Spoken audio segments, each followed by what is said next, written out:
Every night the moon shone brightly over the sleepy town, but Moon felt lonely. All the other stars were just too far away to talk to. Sometimes Moon wished it could reach out and touch them. One evening Moon spotted a tiny, flickering star struggling to shine.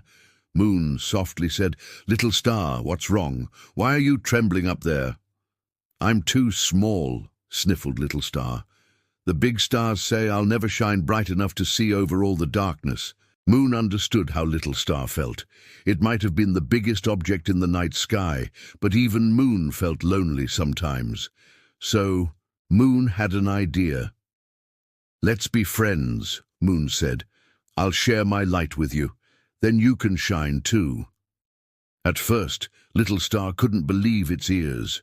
"You would do that for me?" "Of course," said Moon, wrapping its glow around Little Star like a silver blanket. Suddenly, poof! Little Star sparkled brighter than any star in the sky. "Look at us," said Moon happily. "We make a smiling face." Below, children giggled as they looked up at the happy, smiling faces in the night sky. And so every night, when the sky grew dark, Little Star would come to the edge of the world to meet its best friend, the moon. They would chat and laugh until the first rays of sunlight peeked over the horizon. When that happened, Little Star would have to hurry home. "See you tomorrow," Moon would call, and Little Star would zip away, leaving behind a trail of sparkling dust. One night, a big storm was brewing. Thick clouds raced across the sky, trying to hide Little Star. "Moon, I'm afraid," cried Little Star. "The clouds are hiding me from view. Maybe I'm not strong enough to shine through them." "Don't worry," said Moon bravely. "Hold my light tight. We'll get through this together." Moon pushed its round body through the dark clouds, stretching and pulling like taffy to stay connected to Little Star. After what felt like forever, the clouds cleared away, and the other stars twinkled anxiously. They gasped when they saw Moon. It had stretched so hard that it now looked like a thin slice of cheese. When Little Star saw how much pain Moon was in, it felt awful. "Oh, Moon, I'm so sorry. You look terrible. Let me help." Little Star zipped inside the clouds to search for something to help their friend. Inside, there were fat raindrops, flashes of lightning, and booming sounds of thunder. But Little Star wasn't scared. Not when there was a friend in need. Suddenly, Little Star saw it, the perfect gift to thank Moon for being such a good friend. It was a huge pile of sparkly space dust. "That's it," said Little Star. As hard as it could, Little Star pushed the dust out of the clouds. Then it zipped back to Moon and sprinkled the dust across its surface. "What's this?" asked Moon. "A little surprise," said Little Star with a wink. As soon as the first ray of sunlight touched the dust, poof! It exploded in a shower of sparks. The sparkles zoomed around the sky, leaving trails of stardust behind them. "Wow!" breathed Moon. "This is amazing. How can I ever thank you?" "Just promise you'll never forget our friendship," Little Star replied. And from then on, whenever Moon felt lonely, it knew it wasn't alone. Just then a shooting star would zoom past, saying hello. And down below, the children would point and laugh and wave at the funny shapes the shooting stars made. Once one brave child shouted, "Hey, shooting star, what's your name?" A shooting star slowed down, hovered near the treetops, and spelled out the answer.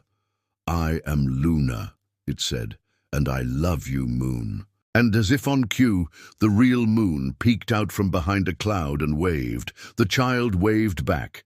Then he ran home to tell his mom all about the magical night he'd experienced. "You won't believe me," he said, "but I made a shooting star smile." His mother hugged him close. "If you believe it, then it must be true," she whispered. "Anything can happen in this world if you just believe." The boy looked up at the night sky. He knew his mum was right. Anything was possible if you believed hard enough. And besides, who knows, maybe anything already had happened after all. Maybe the stars didn't just twinkle in the night sky, they danced, and maybe they danced for all of us. The end. Do you know someone who makes you smile? Do you make them smile too? What would you do for a friend? What would you give them? Would you give them a shiny rock from outer space, like shooting stars? That's exactly what one child gave her mom. It was a regular day. Maya hurried home from school, eager to show her mom the shiny rock she'd found on the playground. She dropped her backpack on the floor and ran to the kitchen where her mom sat at the table reading the newspaper. Mom, look, she said excitedly. I found a shooting star. Oh, honey, said her mom without taking her eyes off the paper. Shooting stars aren't real. It's just meteors burning up in the atmosphere. But I saw it fall from the sky, insisted Maya. It was going zoom like this, she added, pretending to be a rocket ship. Her mom finally put down the newspaper and took Maya's rock. Well, this may not be a real shooting star, but it's still pretty, she admitted. Thank you, said Maya shyly. Lately, she hadn't thought her mom had much time for her. Just then, the phone rang. Excuse me, said her mom, rushing to pick it up. Maya went to the window and watched the other kids skipping home from school. She sighed. She wished she could go play with them, but she knew her mom was expecting her to help out around the house. So Maya got to work dusting furniture, setting the table and washing dishes. When she was done, she went to the living room and picked up her mom's newspaper. Can I read this now? She asked hopefully. Sure, honey, said her mom, emerging from the kitchen. Is everything okay? Maya hesitated. It's just that, she began, then stopped. She didn't want to upset her mom. She looked down at the shiny rock. Maybe she could give it to her mom. It was small, just the right size for a ring. But Maya wasn't sure if her mom would like wearing it, so she decided to wait until bedtime. That night, after her mom tucked her in, Maya told her about the shiny rock. It would make a pretty ring, she suggested. Her mom smiled. Thank you, sweetheart, but I don't wear jewelry to bed. Oh, said Maya, disappointed. Then she had an idea.